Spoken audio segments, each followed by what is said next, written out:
Fakultas Ilmu Sosial dan Ilmu Politik di Universitas Wijaya Putra, Surabaya. Video ini dibuat untuk melengkapi persyaratan dalam pengajuan sertifikasi dosen, yaitu pernyataan diri dosen dalam unjuk kerja Tridharma Perguruan Tinggi atau PDD UKT-PT dalam bidang pengajaran. Dalam kesempatan ini, mata kuliah yang akan saya sampaikan yaitu mata kuliah wajib Sistem Politik Indonesia yang ada pada program studi administrasi negara. Mata kuliah ini merupakan mata kuliah wajib dan memiliki 3 SKS. Harapannya dalam mata kuliah Sistem Politik Indonesia, teman-teman mahasiswa mampu memahami bagaimana pendekatan dan teori terkait sistem politik yang ada di Indonesia. Di sini mereka akan belajar banyak mengenai bagaimana itu pendekatan yang digunakan, kemudian teori apa yang digunakan, serta bagaimana sih histori dari sistem perpolitikan yang ada di Indonesia.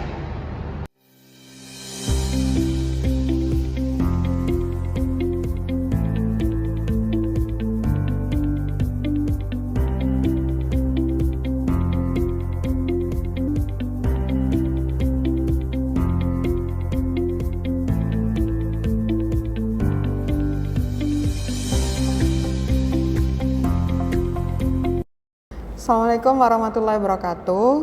Selanjutnya kita memasuki pertemuan ke-12. Materi hari ini tentang budaya politik. Tapi sebelum itu kita akan merefleksi terlebih dahulu materi di pertemuan sebelumnya yang berkaitan dengan materi hari ini. 5 materi penting yang ada pada sistem politik Indonesia. Semuanya itu nyambung, ya. Dari yang pertama ada elit politik. Bu, elit politik itu apa? Oh, segala seseorang yang berkuasa, Bu. Jelas. Mereka punya kekuasaan, punya wewenang, mereka punya kendali terhadap perpolitikan yang ada di Indonesia. Contohnya misalnya, Bu, presiden. Oh, ada lagi misalnya kalau di luar sistem pemerintahan, ada yang namanya premanisme politik. Itu kan contoh yang ada di negara Indonesia. Ketika dia mempunyai sebuah informasi, sebuah kebijakan atau sebuah semacam aspirasi masyarakat, otomatis mereka akan mampu yang namanya mensosialisasikan. Ibaratnya kalian punya sebuah program. Kalau di fakultas itu ada BEM ya. BEM FISIP gitu misalnya. Kalian punya sebuah program dari beberapa pentolan lah, misalnya ada presidennya, ada strukturnya, itu kan kalian akan menyampaikan untuk mensosialisasikan apa sih program-programmu, kan gitu. Urutannya gitu. Sama halnya dengan ketika kalian di kampus, gitu ya. Kemudian lanjut, dari hasil sosialisasi politik ini, kalian akan mendapatkan sebuah partisipasi politik. Kalau sudah disampaikan, otomatis akan merespon toh. Oh iya, misalnya akan ada lomba A, lomba B, lomba C. Udah disosialisasikan, oh bagaimana sih respon teman-temanmu, kan gitu. Akan angkat tangan dong. Oh akan ikut andil dalam sebuah lomba tersebut. Oh akan ikut sebuah aturan yang sudah dibuat. Itu contohnya. Jadi sistem politik di Indonesia itu sudah jelas ada elit politiknya, aktornya. Aktornya akan mensosialisasikan apa yang dibutuhkan sama masyarakat. Kemudian dari apa yang sudah disosialisasikan akan muncul yang namanya partisipasi politik. Oke ya, sampai sini bisa dipahami. Lanjut, dari partisipasi ini akan muncul yang namanya budaya politik. Dia akan aktif, akan pasif, atau bahkan ya wes biasa wae gitu kan. Itu kan salah satu bentuk budaya politik yang ada di Indonesia. Nyambung nanti sampai dengan peran birokrasi sama militer. Sampai sini dulu ya. Kita fokus ke materi yang budaya politik. Jadi materinya tentang budaya politik. kalau bicara budaya berarti bicara sebuah nilai, ya kan? Nilai kebiasaan atau pola perilaku yang ada pada masyarakat Indonesia. Karena bicara budaya itu bisa juga turun-temurun, ya kan?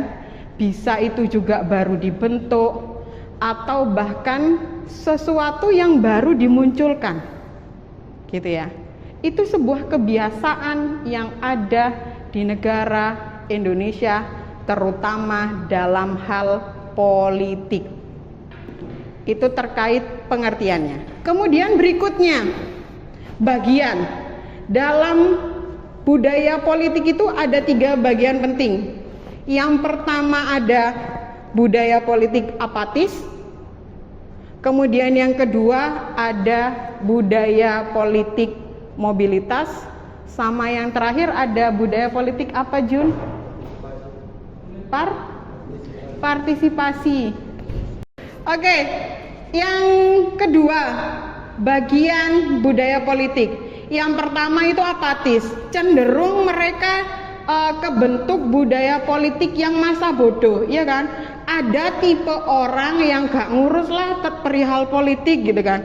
Ya sudah Bu, orang saya lo gak terjun di bidang kebijakan, gak ngurusi pemerintahan. Ngapain Bu saya harus peduli sama politik? Ada jenis manusia seperti itu. Kemudian yang kedua, mobilitas.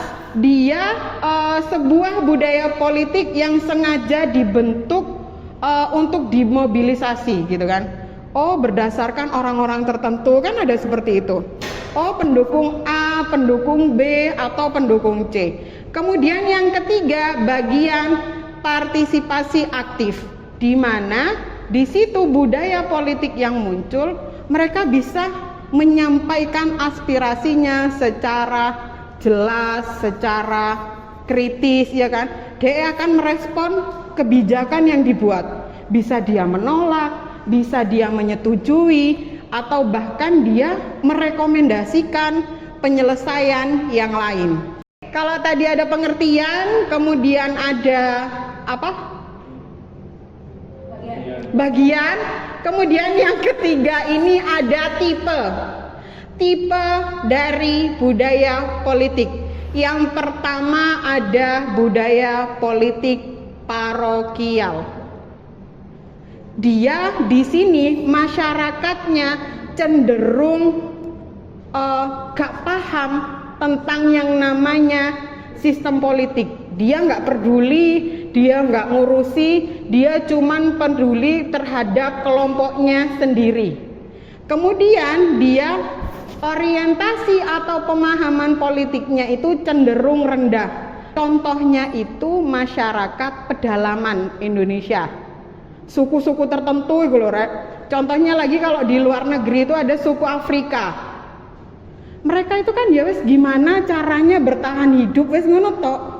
Dia cuman percaya dan peduli apa kata kepala suku. Dia nggak ngurus nih bagaimana sistem pemerintahan. Padahal dia ada di negara Indonesia, tapi dia ada di bagian pedalaman. Dia cuman memahami bagaimana untuk bertahan hidup, bisa makan, ya wes gak ngurus aku politik iku bentukannya gimana. Itu yang budaya parokial. Bahasanya itu agak-agak susah, jadi harus dipahami dikit-dikit ya.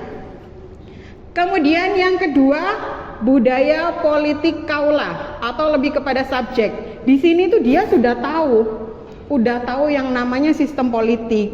Di Indonesia itu ada sistem politik, ada sistem pemerintahan, strukturnya bagaimana dia ngerti. Tapi di situ belum ada yang namanya partisipasi secara aktif, belum. Mereka cuma menjalankan aja. Dia tidak merespon apapun. Ya wes, aku roh. Di Indonesia ada sistem politik, tapi ya sudah cukup tahu. Tidak untuk merespon, tidak untuk yang namanya berpartisipasi aktif, itu enggak. Di bagian yang kedua, dia belum berani menyampaikan aspirasi ataupun pendapat. Kemudian baru yang ketiga ada budaya politik partisipan. Yang pertama, dia sudah aktif, sudah paham betul tentang sistem politik Indonesia. Kemudian dia juga berpartisipasi. Dia mengeluarkan aspirasinya. Bahkan muncul yang namanya demonstrasi. Kalian ini salah satu contoh budaya politik partisipan. Misalnya, kalian kalau dengar kebijakan pemerintah tentang contoh, militer atau angkatan boleh bergabung di dunia politik. Nah, kalian kan sebagai mahasiswa yang punya berpikiran kritis akan merespon kan dengan kebijakan tersebut.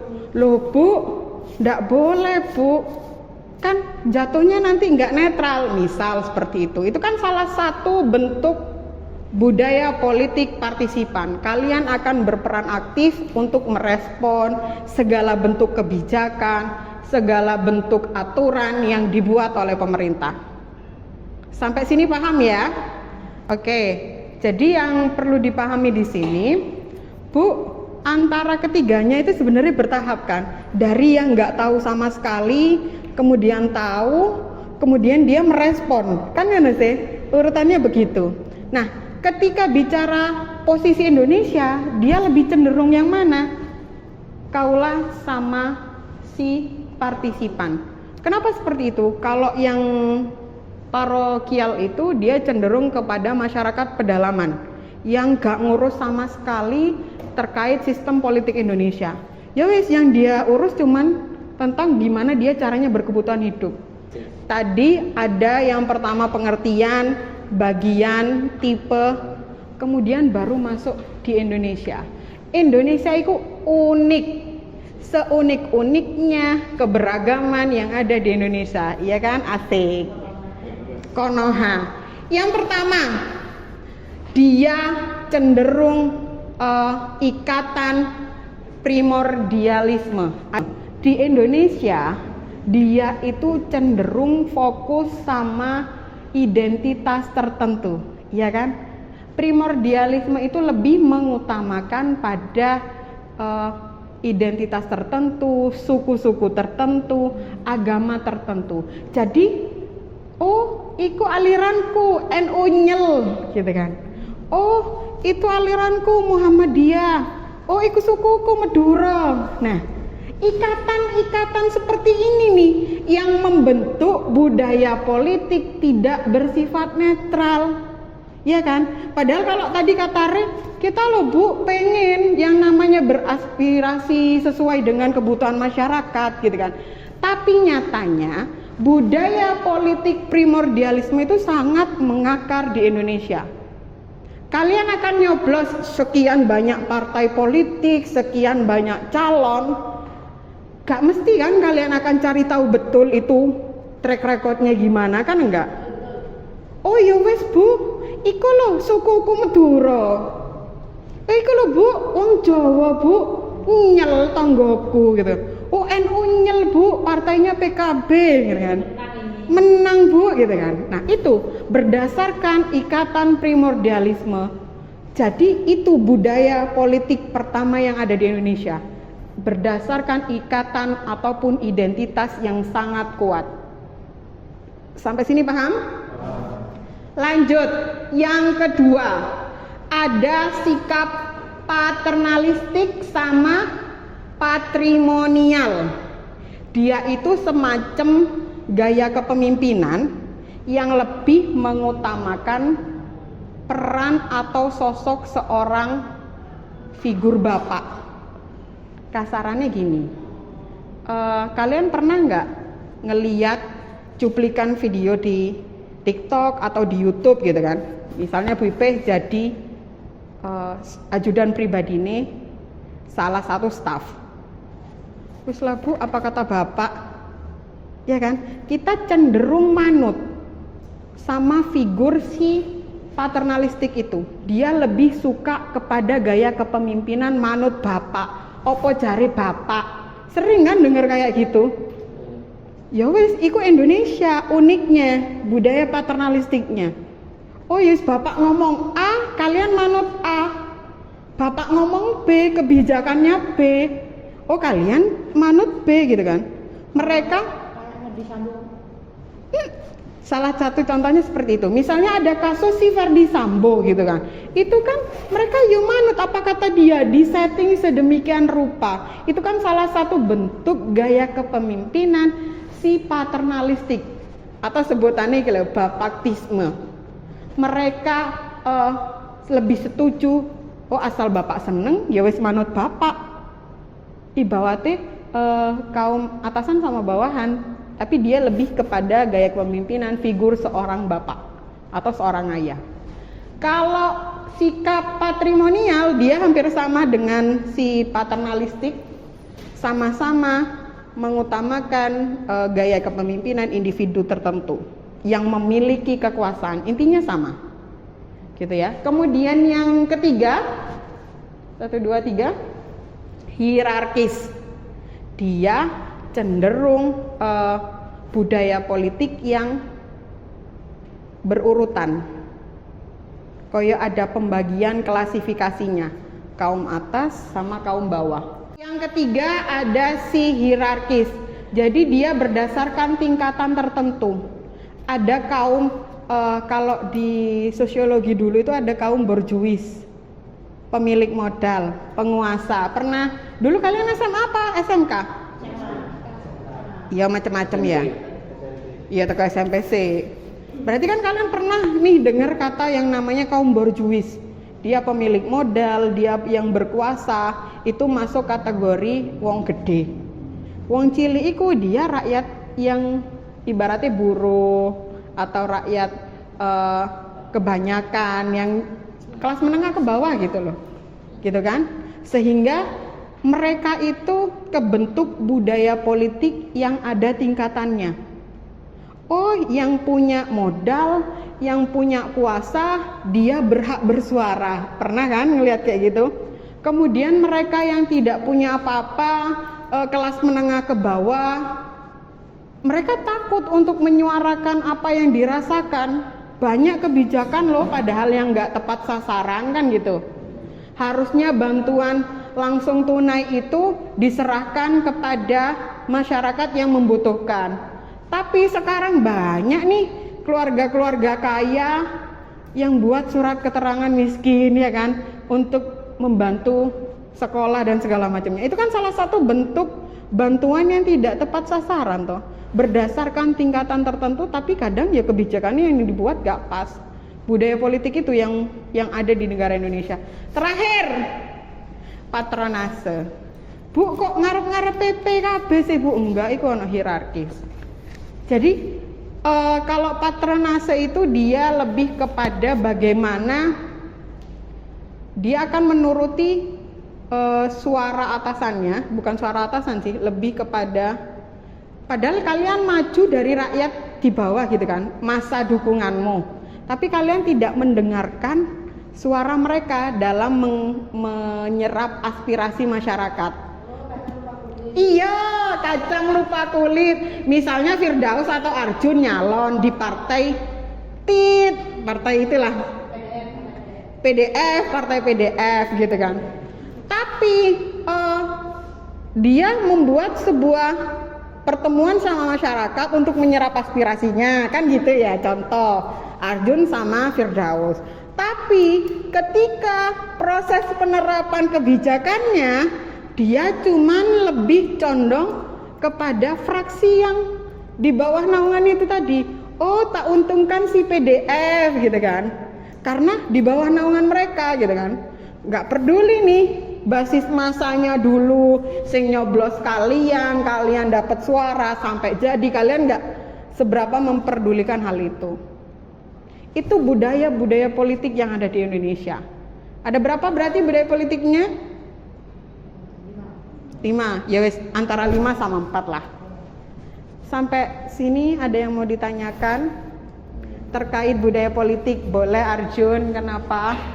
Jadi gini Bu, jadinya di budaya politik ini kan sekarang tuh Indonesia tuh cenderung dalam sistemnya tuh buruk ya.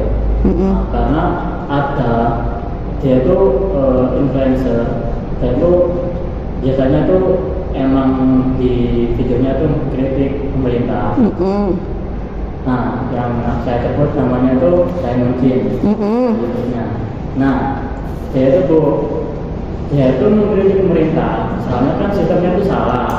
Nah, tapi tuh Simon Jin tuh malah diancam tuh sama pemerintahnya.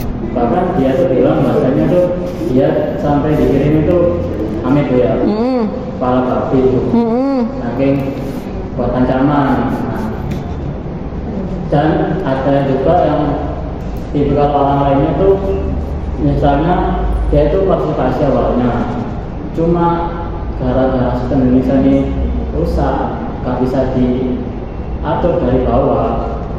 Nah itu yang awalnya terdarung partisipan menjadi kita atur gitu. Nah menurut kita itu solusinya gimana agar sistem Indonesia ini bisa berjalan baik dari sistem bawah maupun dari sistem yang dari atas. Oke, menurut Bu Ipe kan? Iya.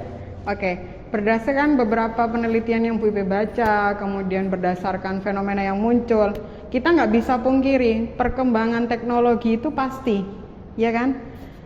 Salah satu sekarang cara masyarakat biar didengar itu kan membuat postingan, sehingga aspirasi mereka akan disorot dan segala macamnya gitu kan. Tapi kita lihat respon yang akan dimunculkan gitu kan. Oh Bu, bukannya dalam penyampaian aspirasi itu ada sebuah forum gitu kan. Tapi kan itu salah satu perkembangan teknologi, makanya dimunculkan hal itu. Oke, berikutnya Bu Ipe akan merespon pertanyaan dari Ray. Yang ada di Indonesia, apakah paten seperti ini? Enggak. Sejauh ini kan sudah mulai bisa dirubah.